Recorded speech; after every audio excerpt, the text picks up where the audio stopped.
Hello all, and welcome to a quick look at Malebolgia, or Malebogies. Okay, when you first start the game, this is actually a loading screen, but you can fight that chap if you'd like. But it gets kind of frustrating and dull, so I just tend to sit here and skip it. It makes life a lot easier.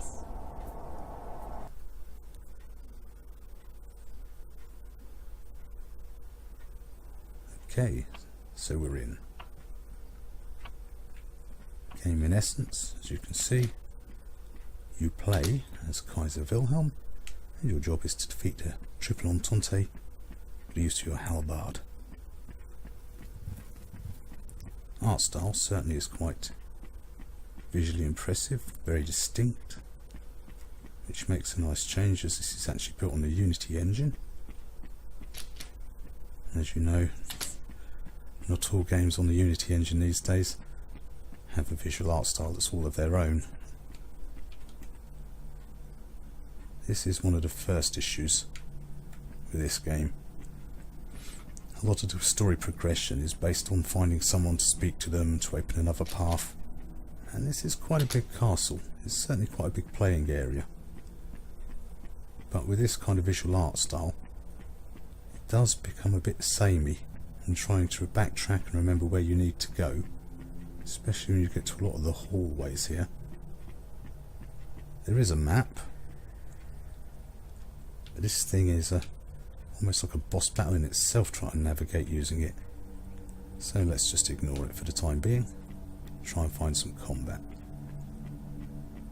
It is basically a Dark Souls, let's say inspired by Dark Souls rather than a direct clone.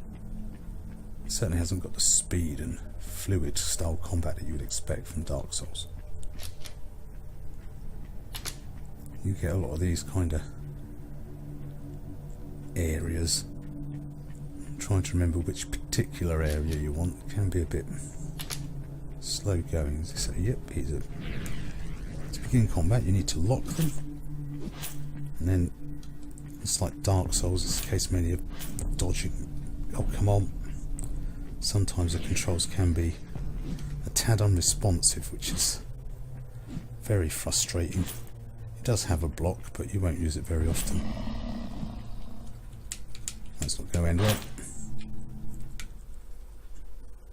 And there we go. I'm going to do a little bit better than that.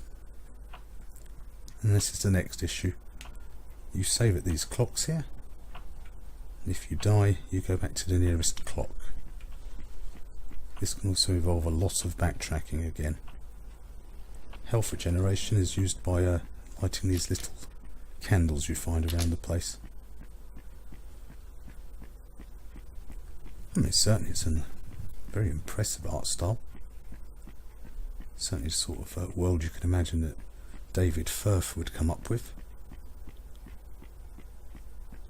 The soundtrack, although very sparse, is well done. Again, adding to that feeling of isolation and sort of in some ethereal realm.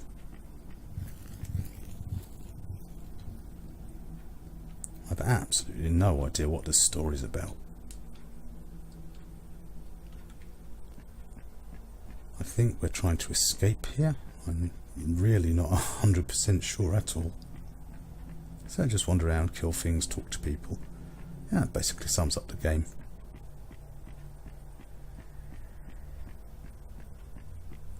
I say there's nothing offensively broken about it, just certainly if the developer was to do a Malebolgia 2 and smooth out some of the issues such as the pacing, speed up the combat, work on making the I mean, there's a slightly annoyance when you lock an enemy on.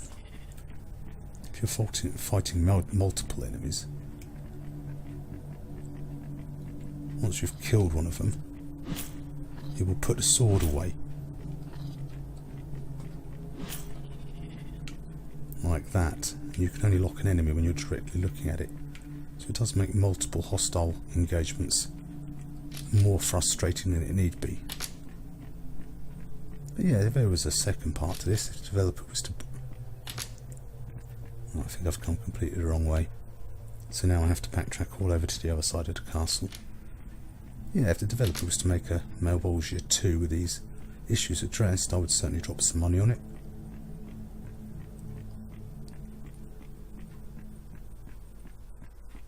So I think that about concludes our quick look at Malebolgia.